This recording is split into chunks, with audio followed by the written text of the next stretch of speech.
hay que avanzar nomás. Eh, yo soy el doctor Alonso Galván de la sede Policlínico Alcántara. Voy a encargarme de los primeros 2 o 3 temas de la unidad temática 1.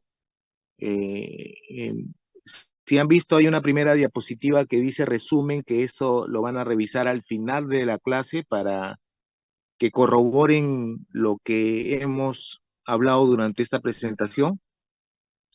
Y el interés es de que traten de, la siguiente doctora, si le puede dar, por favor.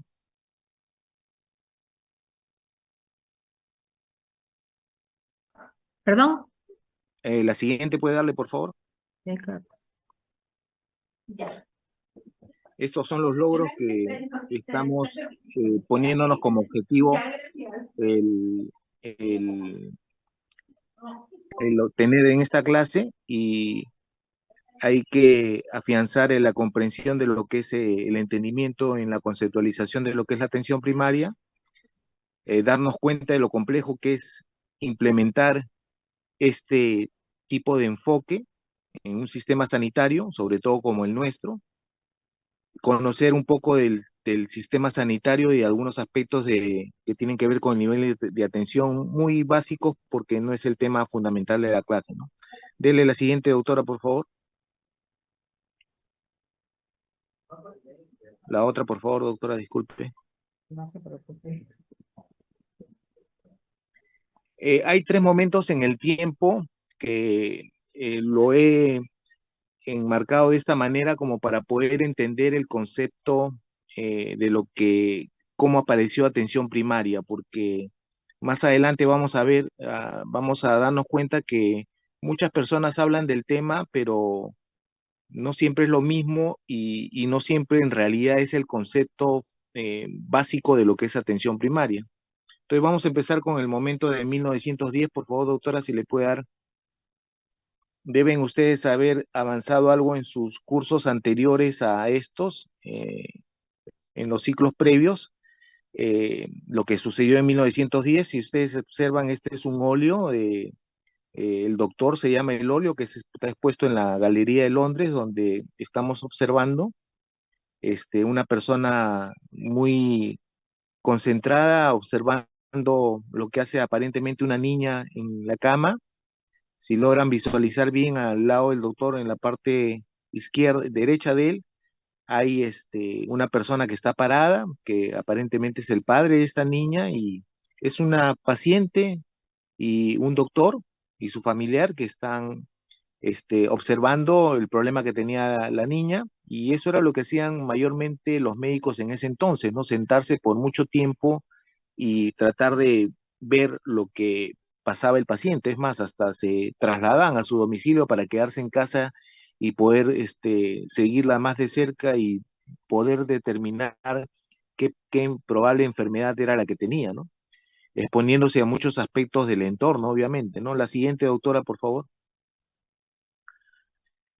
Este es también en ese entonces, más o menos, para que nos demos una idea de cómo se formaban los médicos en ese entonces. Hay que tener presente que antes, estamos hablando de 1910, no todo era en universidad, existían escuelas de medicina, en realidad habían más escuelas de medicina que universidades. Estamos hablando en el ámbito o la realidad de lo que es Estados Unidos y Canadá, porque aquí es donde se genera este momento inicial de 1910 que vamos a abordar, y vemos un aparente anfiteatro con una serie de graderías que obviamente los que están arriba no visualizan bien, a diferencia de los que están abajo, y por donde, hasta donde observamos, es una aparente clase de anatomía donde el profesor está haciendo una disección de un cadáver, ¿no? Y así eran como eran las salas de formación de ese entonces, ¿no? La siguiente, doctora, por favor. Es aquí que la siguiente, doctora, en 1910 aparece este pedagogo, es un educador, el doctor Abraham Fresner, que él cuestionó mucho la formación de cómo se daban a los médicos en ese entonces, ¿no? Y él hizo un análisis muy crítico de cómo eran estas famosas clases magistrales, de cómo se asociaban a los aspectos de investigación, en realidad que era muy poco y no era muy ligado netamente a la aparente formación del médico en ese entonces, y cuestionó muchos aspectos de la formación, ¿no? Y al final de esto tocó aspectos que tenían que ver, pues, y generaron lo que conocemos como admisión, ¿no? Las instalaciones que tienen las escuelas o universidades, los aparentes laboratorios, en fin, ¿no? ¿Puede pasar la siguiente, por favor, doctora? Entonces, en resumen, el modelo flaneriano, pues, partía del principio de necesidad de contar con un sistema que fuera eficiente en el conocimiento de las enfermedades que producían ausencia de salud, ¿no? Entonces, es ahí, a raíz de este informe, que se hacen una serie de cambios que van a generar una consecuencia no solo al nivel de esa región, sino a nivel mundial, ¿no? Si puede pasar la siguiente, por favor, doctora.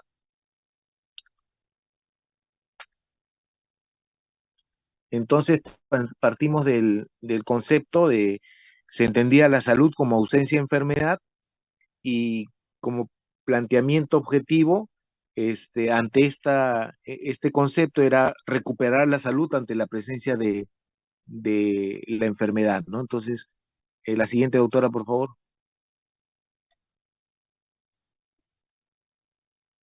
Entonces, se entendía que eh, como estrategia, el sistema de educación tenía que estar orientado al conocimiento de las enfermedades, ¿no?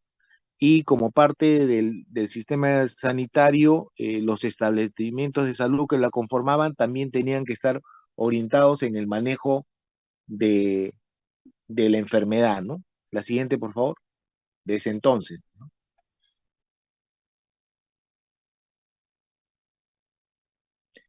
Entonces veíamos que era como una línea de procesos en la cual las personas entraban a los establecimientos de salud, eran vistos por los profesionales médicos y salían pues con una recuperación de la enfermedad que cursaba en ese entonces, ¿no? La siguiente, por favor, doctora. Este informe, este estudio profundo que hizo el doctor Flexner en ese entonces, trajo una serie de resultados, ¿no? Y como a grandes rasgos, para que se den cuenta del impacto, disminuyó el número de escuelas y estudiantes, ¿no? Antes habían 155 escuelas en ese entonces y solamente quedaron 31 de estas, ¿no? Y esas 31 se articularon a las universidades, ¿no? También exigió los 2 años de ciencias básicas que no habían antes, ¿no? Y que en algunos programas de ahora ya no existen, ¿no? En otras realidades, ¿no?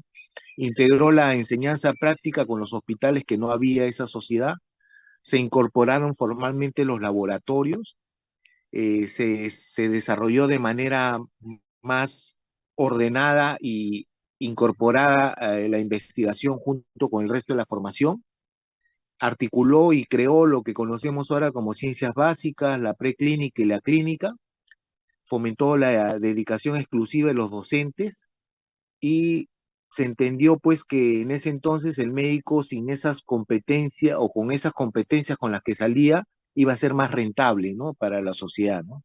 El siguiente, por favor, doctora.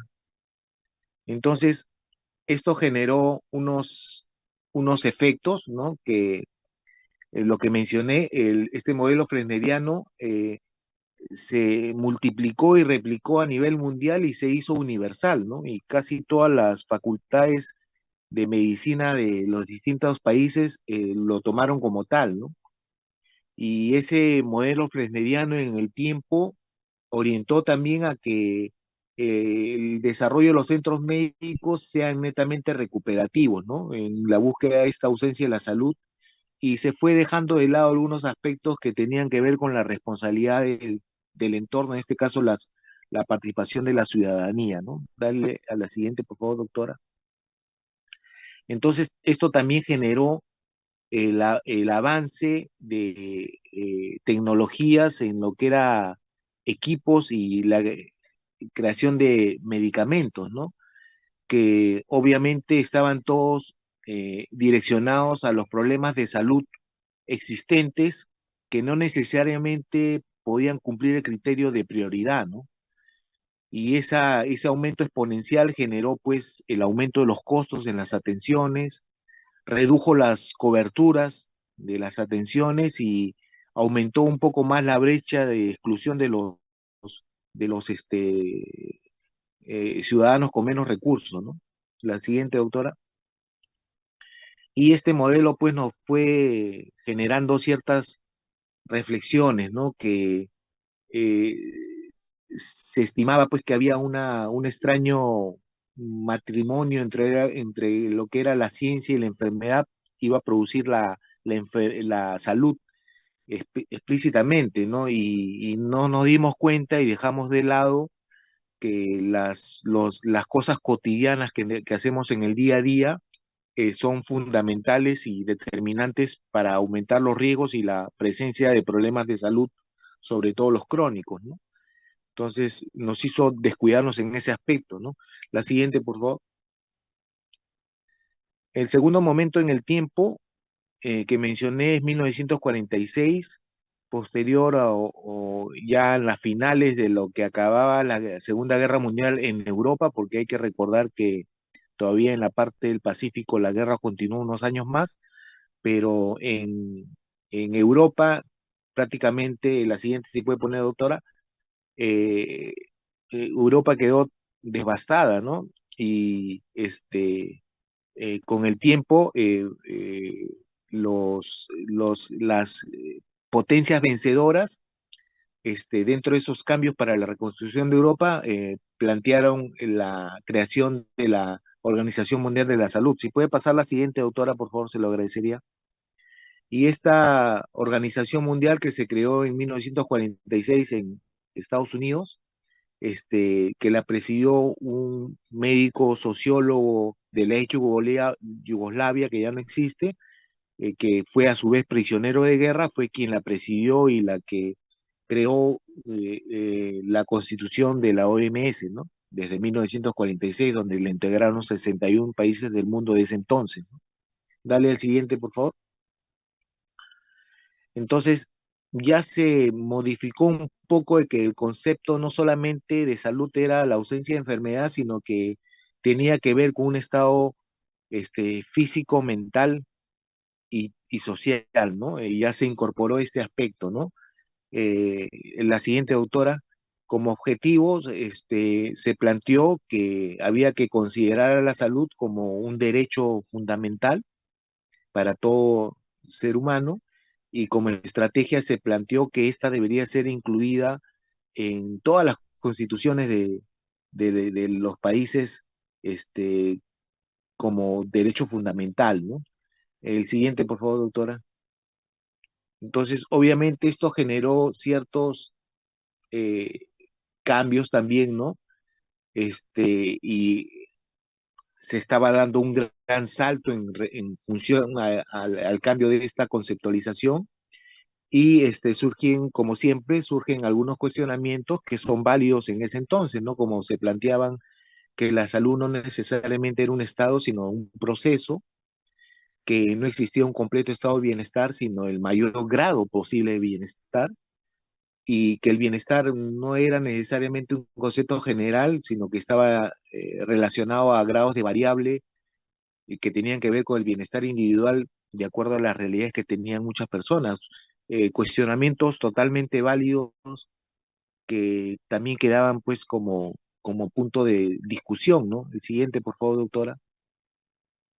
Y es así que desde la constitución de la OMS, inclusive eh, ya antes de que finalizara la Segunda Guerra Mundial, algunos países como Inglaterra, que también estaban muy afectados por la Segunda Guerra Mundial, empezaron a hacer cambios ya significativos y drásticos en todo lo que tenía que ver con su sistema sanitario.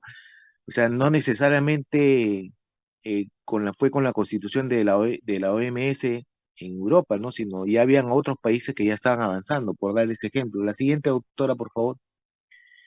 Y es por eso que vemos que en Europa, sobre todo, este, los presupuestos como mencionamos, como decimos, de Producto Bruto Interno destinados a lo que es el sector salud, siempre han estado en un marcador muy alto, a diferencia de los de América Latina, ¿no? Y lo vamos viendo hasta ahora, como se ve en la presentación de la pantalla, ¿no? Y siempre, siempre ha sido así en realidad, ¿no? Esta es una mirada de lo que ya en estas épocas se da, pero este, sí, en Europa siempre se ha mantenido esa visión, ¿no? Dele a la siguiente, por favor, doctora.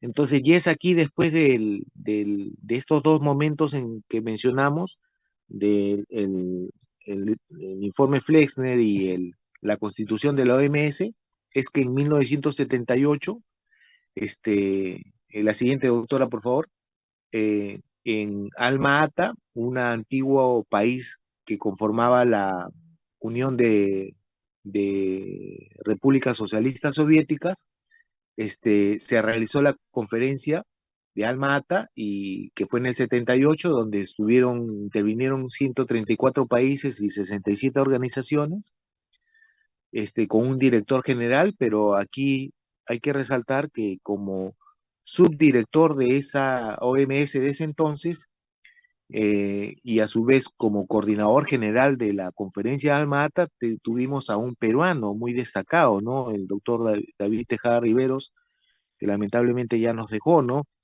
Y para ustedes, al igual que para mí, cuando recién empecé a entender toda esta conceptualización, me hice la pregunta, caramba, y si hemos tenido la intervención de un peruano muy destacado, ¿qué pasó? ¿Por qué no estamos a la par de otros países, sobre todo como los europeos, y por qué tanta diferencia con nosotros, ¿no? Y no necesariamente pensar en personas, sino ya vamos a darnos cuenta a qué se puede haber debido más adelante, ¿no? La siguiente, por favor, doctora.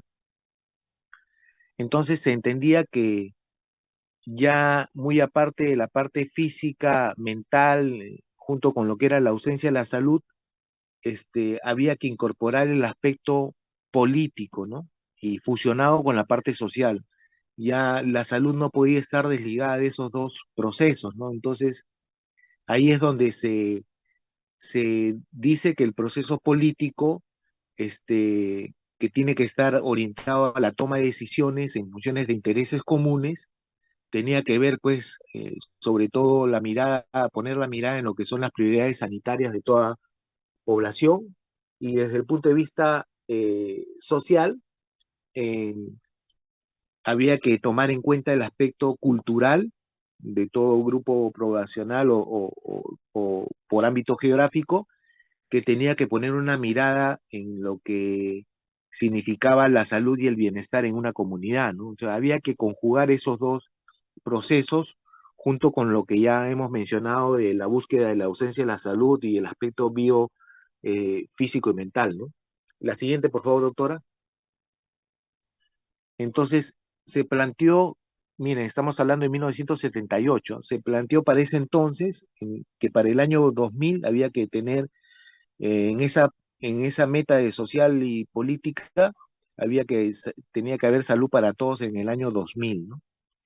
Y que también en ese entonces hubieron algunos cuestionamientos válidos también de que se mencionaba de que cuando se hablaba de nivel mínimo de vida de toda persona, teníamos que plantearnos pues cuánto es ser mínimo o cuánto es ser pobre y había que relacionarlo obviamente a cada contexto, ¿no? Y que en el año 2000 pues todos los países del mundo tenían que haber formulado políticas sanitarias respecto a este aspecto, ¿no? Y acuérdense que en el anterior el objetivo era que el derecho fundamental esté en todas las constituciones de los países, ya aquí estaban hablando de que los países ya en su constitución tenían que plantearse objetivos a largo plazo como de metas de políticas públicas, ¿no? Al siguiente, por favor, doctora. Entonces, como estrategia en Alma Ata, ahí es donde se promovió y eh, desde el punto de vista social y político, y lo que era la atención primaria de salud. Y hay que analizar bien los términos, ¿no? Por ejemplo, cuando hablamos de atención, estamos hablando de que denota un cuidado, ¿no? Que da, que se da en relaciones horizontales y simétricas, ¿no? Con participación de varios sectores, ¿no? Y primaria, porque se hablaba de prioridades, en este caso, desde el punto de vista de salud, prioridades sanitarias que el sistema tenía que resolver, ¿no? Y salud por el campo de la salud, ¿no? Es así que se acuñó este concepto de lo que era atención primaria de la salud. Hasta para la terminología se pensó bastante en cómo utilizar bien este, para asumir bien la conceptualización, ¿no? Dale el siguiente, por favor, doctora.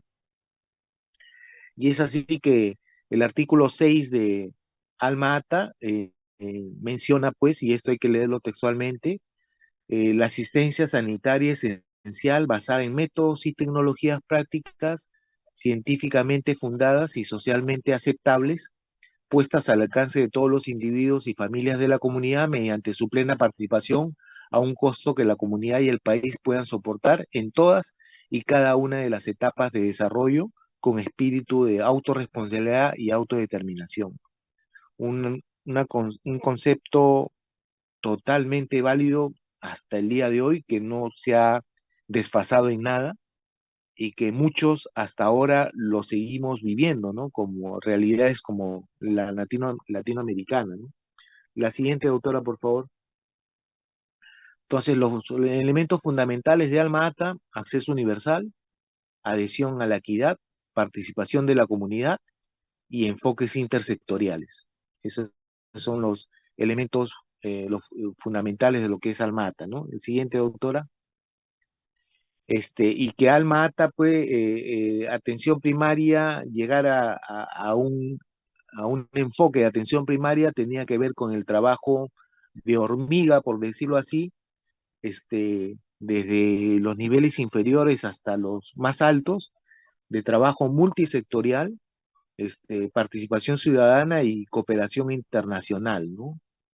Sobre todo hablando de aspectos de países desarrollados sobre hacia los países subdesarrollados, ¿no? En cuestiones de programas prioritarios, por decirlo así. El siguiente, doctora.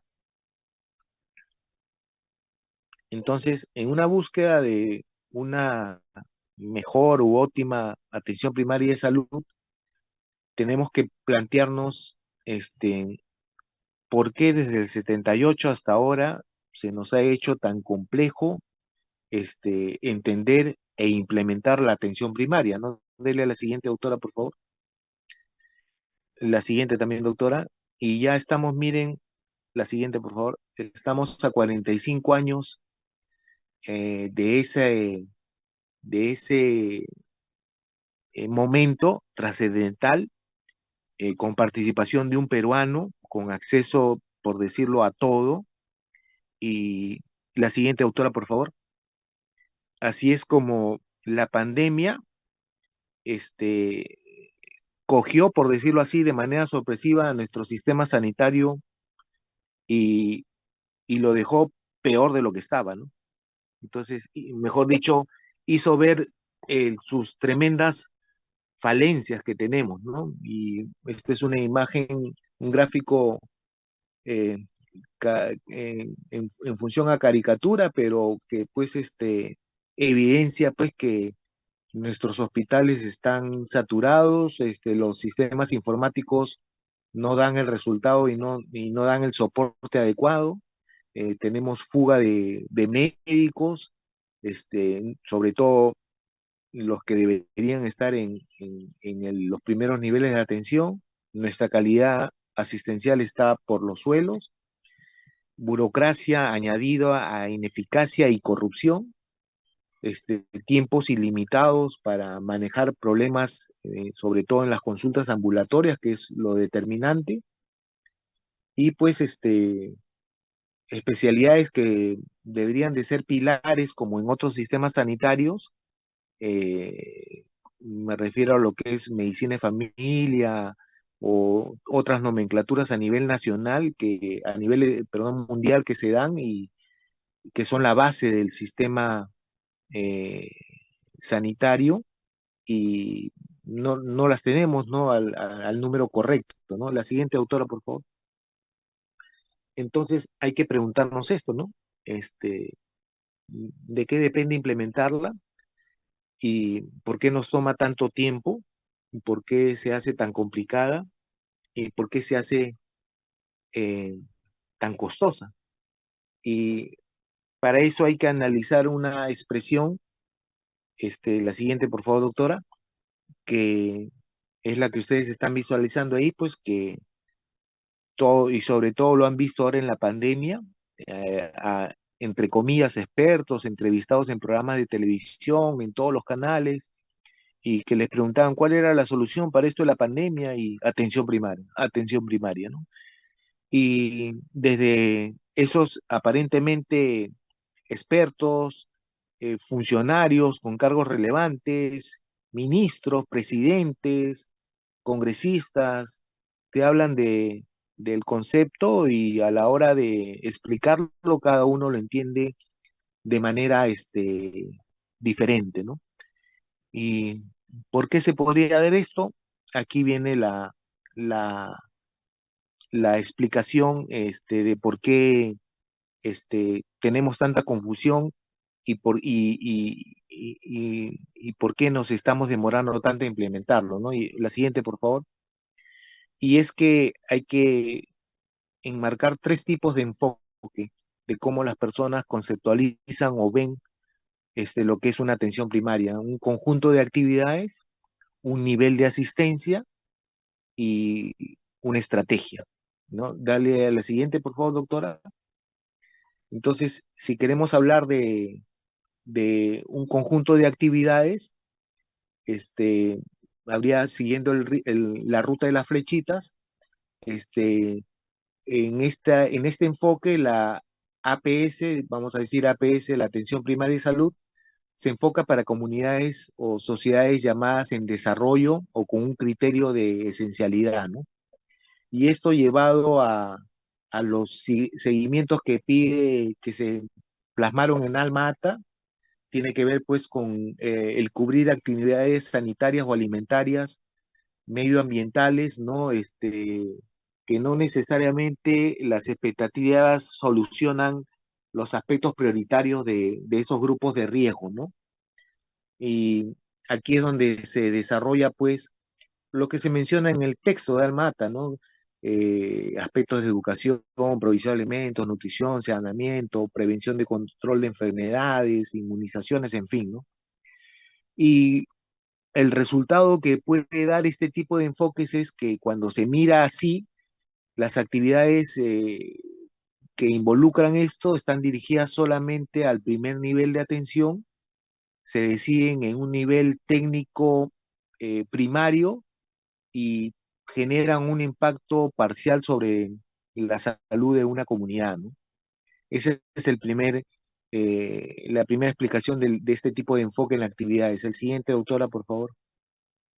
Cuando entendemos a la atención primaria, la APS, como una asistencia, este, lo circunscribe, mejor dicho, solo al primer nivel de atención como puerta de entrada, y van a ustedes revisar que en algunos textos, algunos eh, autores han querido diferenciar eh, y ponerle un nombre de atención médica primaria a este nivel de asistencia, como para no confundirlo con lo que es el término de atención primaria, y que netamente la EPS tiene que circunscribirse en el primer nivel de atención, que tiene que tener un alto nivel de resolución, y que debe de actuar como un administrador de las necesidades de las personas ante sus problemas de salud frente a los niveles de mayor complejidad, ¿no? Acá hay un comentario de Barbara Starfield, que era una pediatra americana que ya lamentablemente ya falleció, que en Estados Unidos la consideran la madre de la atención primaria, y ella decía algo muy válido, ¿no? Que tenía que ver en la realidad de su sistema sanitario, ¿no? El americano, me refiero. Que la atención primaria es aquel nivel de sistema sanitario accesible a todo problema o necesidad a lo largo del tiempo, centrada en la persona más que en la enfermedad, que ofrece atención a todos los problemas o trastornos que pueden haber, exceptuando los que son raros o poco habituales o de mayor complejidad, y que esta se debe de coordinar, las atenciones que se hagan se deben de coordinar en otros niveles, ¿no? Una, una apreciación bastante válida que está dirigida netamente desde el punto de vista de asistencia sanitaria y que está respaldada mucho de su principio en lo que es el artículo 6 de lo que hablamos de Alma Ata, ¿no? De atención primaria, ¿no? Al siguiente, doctora. Entonces, es el tercer enfoque, el que se plantea como estrategia. Este, Se entiende que es la más completa e integral, ¿no? Y la que debería estar sobrepuesta como principal ante los otros enfoques, y que la atención primaria, al entenderse como estrategia, en términos prácticos, significa que el sistema de salud o los sistemas de salud deben de constituirse y funcionar basado en esta conceptualización de la estrategia de atención primaria.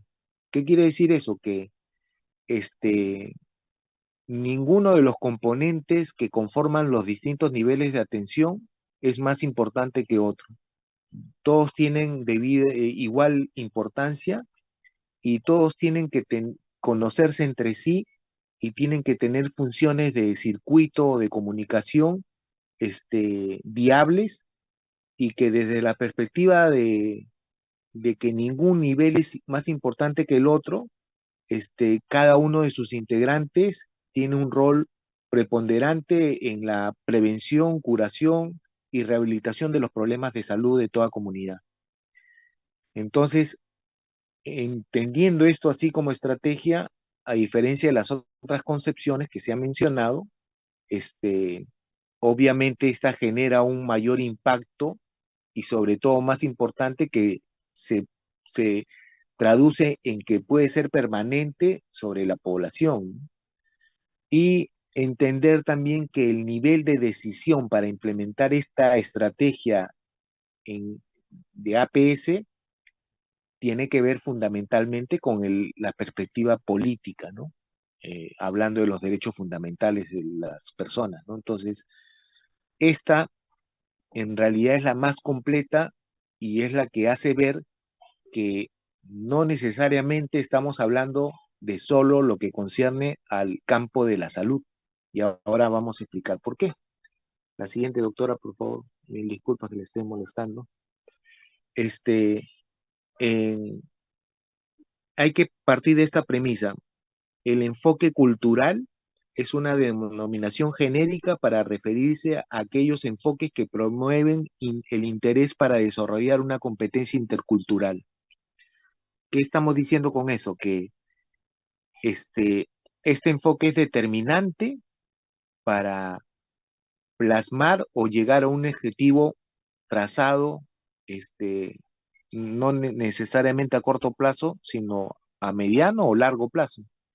Entonces, por eso es importante entender este enfoque cultural. Y hablando de eso,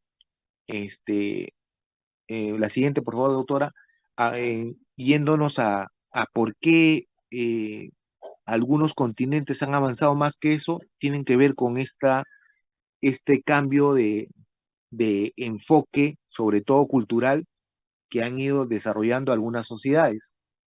Entonces, esas sociedades que han tenido mayor avance y mayor desarrollo en esa búsqueda de el bienestar de la persona, se han dado cuenta que no solamente que para llegar a ese objetivo hay que trabajar por dimensiones y con esa decisión política y social que integran esos gobiernos eh, que conforman el Estado con su sociedad entrenada o con ese enfoque cultural, se han dado cuenta que hay que avanzar en estas cuatro dimensiones básicas. Y ahí están las que son las fundamentales: social, económica productiva, institucional y de medio ambiente. Si ustedes se dan cuenta, lo que siempre hemos hablado, todos los profesionales de la salud, siempre ha tenido que ver explícitamente con la dimensión social. Y de ahí, lamentablemente, no avanzamos. Y cuando se ha intentado avanzar, ha habido mucha dificultad porque se ha tratado de avanzar fuera de esta dimensión, ha habido mucha dificultad. ¿Por qué? Porque no hay un avance equitativo de todas estas dimensiones. Haciendo el ejemplo con nuestra realidad, agricultura, minería, pesca, comercio, turismo, muy aparte de la pandemia, ya venía siendo afectada por las malas decisiones políticas de los gobiernos de turno que han estado a cargo del Estado, con algunas recuperaciones en algún momento que pensamos que se podían continuar, pero lamentablemente volvimos a retroceder. Este, Problemas de infraestructura en la dimensión institucional, las organizaciones públicas, privadas, sobre todo las públicas, no tienen pues un desarrollo técnico y siempre en avance, sino al contrario están plasmados de gente que no necesariamente es eficiente y sobre todo están inmersas en actos de corrupción. En la dimensión del ámbito medioambiental, un descuido total en lo que es la protección pues medioambiental. Entonces, por ejemplo, lo que siempre les digo a los alumnos, ¿no? Ustedes, eh, si han tenido la suerte de ir a Europa, entre Italia y Suiza está la famosa cordillera. Para sobrepasarla, pues es algo parecido como lo que hacemos acá nosotros cuando nos queremos ir de Lima a Huancayo. Y ustedes cuando hacen ese viaje allá en Europa, ves las vías de acceso, transporte, comunicación, abastecimiento, logística, a uno, por decirlo, para entenderlo bien, o sea, con todas las comodidades de cualquier ciudad moderna, avanzada, de fácil acceso. A diferencia de acá, que conforme vamos alejándonos de Lima, vamos encontrando las deficiencias que ya todos conocemos.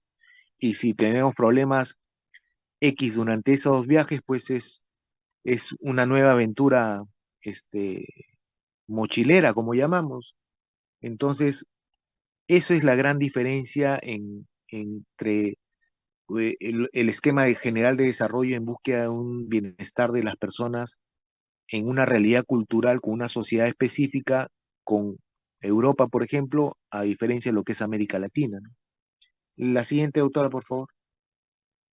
Entonces, terminando de analizar ese enfoque cultural, podemos decir que la cultura influye en las relaciones sociales de forma inevitable y en primer lugar porque cuando hablamos de cultura nos referimos a todo lo que nos permite tener conciencia de elegir, expresar o crear. Entonces, y de eso se trata, ¿no? En la medida en que podamos seguir avanzando de manera equitativa en estas dimensiones, podremos tener, pues, hablando solamente de la dimensión social, escuelas este, con infraestructura eh, que no tengan necesidades ni carencias de nada, sobre todo en servicios básicos, agua, desagüe, con docentes, pues, a la altura, con un grado de educación, pues, y cultura de los docentes y el alumnado, pues, óptimo. Entonces, y así, en todas las dimensiones que hemos hablado, podremos ver diferencias muy significativas, ¿no?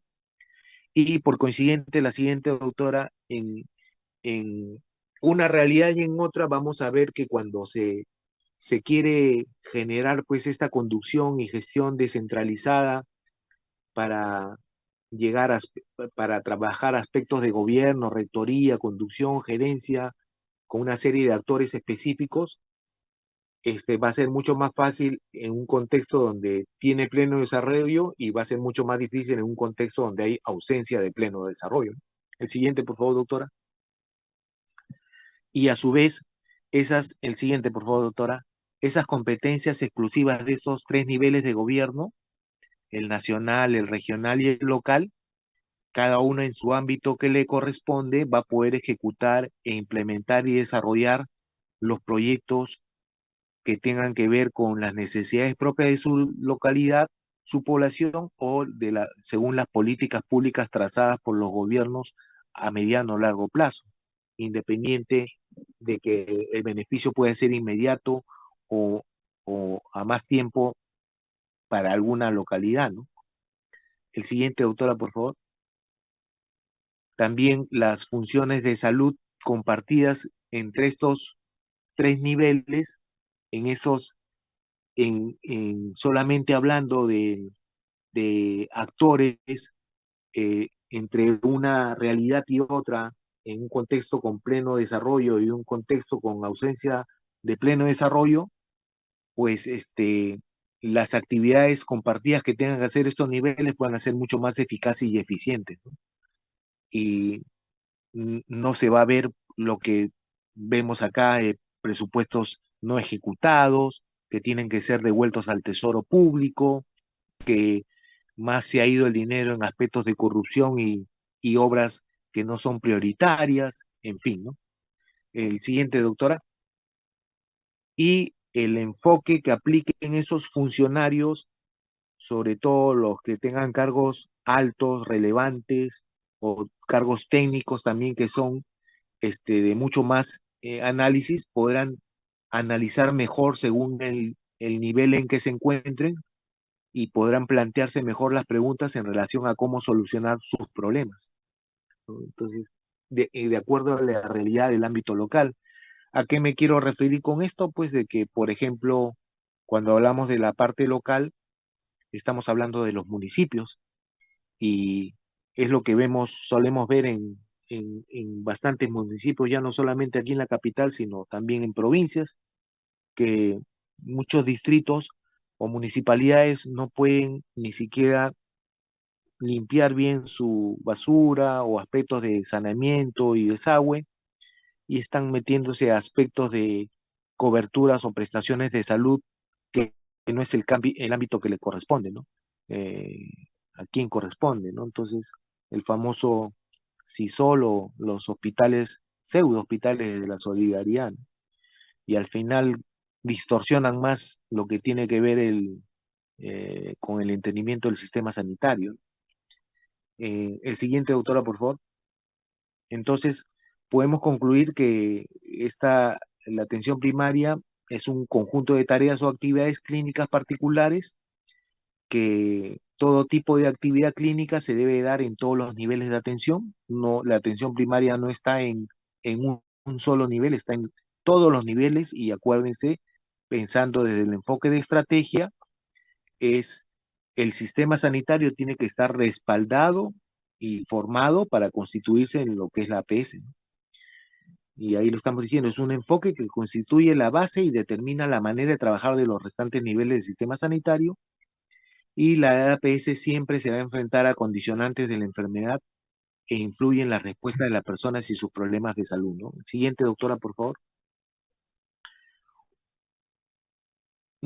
La otra siguiente, para darnos cuenta de esas grandes diferencias, y acá voy a hablar rápidamente, desde los inicios de nuestra historia, siempre todo ha estado en función solamente a la región geográfica específica, con el predominio del enfoque cultural y, y así se ha mantenido siempre. La siguiente, por favor, como estamos viendo ese plano del incanato, ¿no? En la época pre-inca, el centro de poder, las ciudades. En el incanato, el centro de poder la ciudadela del Cusco. En el virreinato, el centro de poder, el reinado de España. Y en la república, el centro de poder siempre ha sido la capital y el Estado al servicio de los ciudadanos como centro de poder siempre Lima, ¿no? El siguiente, doctora, más o menos para que se den cuenta de por qué pues el doctor David Tejada Riveros tuvo que una infinidad de dificultades que impedían todo lo mencionado en el texto o compendio de Alma Ata, y ahí podemos ver solamente, estamos aquí partiendo desde el momento de finalizada la dictadura militar, vino la Asamblea Constituyente y los siguientes gobiernos sucesivos, para que se den cuenta los intentos de pseudo reforma que hemos tenido en distintos momentos. En el tiempo de la dictadura del ingeniero Fujimori, se crearon los programas de atención compartida, los famosos CLAS, que resultaron ser exitosos en algunos lugares que hasta el día de hoy se siguen manteniendo y lamentablemente ya no se han continuado, si es que era un producto que realmente daba resultados. El intento de la creación de los gobiernos regionales con la descentralización y la aparición de las regiones y los presupuestos se pasaron todo a los gobiernos regionales de acuerdo a sectores. Y el último que se dio en el último gobierno de Alan García, el famoso aseguramiento universal, que lamentablemente eh, no se pudo plasmar de manera este, al detalle porque hubieron muchas dificultades en cuestión de consensuar costos de atención, de cobertura, de medicamentos, de los distintos eh, prestadores que tenemos, ¿no? Y miren los siguientes gobiernos con la inestabilidad política que hemos tenido, cuántos presidentes hemos tenido, ¿no? Y todavía está por verse en el que estamos, ¿no? El siguiente, por favor. Estos son pues los que mencionaba, la actual estructura del Perú: 25 gobiernos regionales, 24 departamentos y una provincia constitucional y un régimen especial que es la Municipalidad de Lima. El siguiente, doctora, por favor.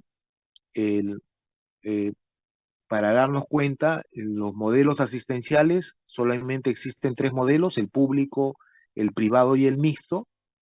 El Perú tiene el mixto y eh, es hablando de sector pues público-privado, una cobertura, hablando de cobertura segmentado por sectores y de carácter, punto de vista de asignación, ¿no? O de aporte, o de pago, ¿no? El siguiente, doctora, por favor. Este, Cuando hablamos de sistemas de salud, son todas las organizaciones o instituciones y recursos que tienen como objetivo mejorar la salud a través de prestaciones. ¿Y quiénes son esos prestadores? En nuestro sistema sanitario tenemos 8 prestadores, ¿no? El SIS del MINSA, Seguridad Social, Sanidades de Policía Nacional, Sanidades de Fuerzas Armadas, Naval, Ejército Aérea, el híbrido de CISOL, de los hospitales de solidaridad y el privado. Entonces, con tantos prestadores, sin una reforma parcial o total, difícil pues llegar a una meta de aseguramiento universal, ¿no? Por eso que ha tenido tantos problemas este último, ¿no? Se trabaja de manera parcial, solamente entre los dos más grandes que son el CIS y el Salud, pero también con serias dificultades, ¿no? El siguiente, el siguiente, doctora. Esto es para que se den cuenta. Uno es la distribución de pobreza. Estoy hablando de este cuadro desde el 2002. Ha variado muy poco, sobre todo los primeros puestos, digamos, en pobreza, entre uno y otro. El siguiente cuadro, por favor, doctora. Este es el cuadro de distribución. Este es de 2007, también ha variado muy poco. Estamos hablando, miren, 2002, 2007, la distribución de médicos a nivel eh, nacional. Y la siguiente, doctora, si combinamos un cuadro con otro, este, totalmente asimétrico, ¿no? Donde hay más pobreza, hay menos médicos. Y donde hay menos pobreza, hay menos médicos. Ya, para que se den cuenta Esto pues no es problema de los médicos, es la realidad. El médico tiene derecho a buscar mejores ingresos, mejores accesos de información, de capacitación, de entrenamiento, de vías de acceso, de vías de comunicación, de mejoras personales para sus familias y pues con una asignación muy pobre para irte a provincias no es suficiente en comparación de lo que podía hacer un médico, sobre todo especialista acá en la capital. La siguiente, doctora, por favor. Entonces, esto lo dijo el finadito doctor Tejada, a 25 años de alma ata, ya estamos a 45 y hasta ahorita se sigue dando lo que menciona el doctor en esa premisa y hablando pues de querer construir un sistema equitativo con igualdad de derechos para darle cobertura a todos, si puede poner la siguiente doctora por favor, es complicado pues hacerlo en un escenario en la que hay fragmentación en los sistemas, ¿no? Por muchos prestadores, no hay presupuesto reales de acuerdo a la necesidad y sobre todo eso sumarle que ni siquiera son bien utilizados por los funcionarios que se encargan para poder eh, solucionar los problemas prioritarios de salud de la población. Las estrategias que tomamos para tratar de paliar las cosas son de manera aislada, no son articuladas, son como decimos bomberos para apagar ciertos incendios y punto. No hay una transición política adecuada, ¿no? Entonces es complicado pues poder implementar una APS con problemas de saneamiento, pérdida de valores sociales desde el punto de vista de educación y cultura, inseguridad ciudadana, mucha delincuencia, problemas de corrupción. Entonces, si a eso le sumamos la siguiente doctora, con todas estas realidades, estas estadísticas, ¿no? Que bueno, han frenado un poco con la salida del último mandatario, complejo, pues complejo querer llegar a objetivos, de querer pertenecer a organizaciones, donde hay países desarrollados. La siguiente, por favor, doctora, en la cual nosotros no cumplimos ni siquiera los estándares mínimos de estas evaluaciones de lectura y comprensión, este, si no cumplimos aspectos que tienen que ver con un desarrollo sostenible. La siguiente, doctora, este, o sea, si no logramos cubrir todas las dimensiones que mencionamos en ese esquema de desarrollo, imposible pues que podamos cumplir esos 17 objetivos para querer pertenecer a este grupo de países de la OCDE, de querer pues es la ciudad capital y no tiene agua y desagüe para todos, no recojo problemas con recojo de la basura, asentamientos humanos, desnutrición, anemia, o sea, yo creo que son sueños de opio, ¿no? Y la siguiente, doctora, mientras no comprendamos bien esa realidad, vamos a seguir viendo esta foto, y es una foto que es muy linda por los niños, pero deberían estar en otras condiciones, ¿no?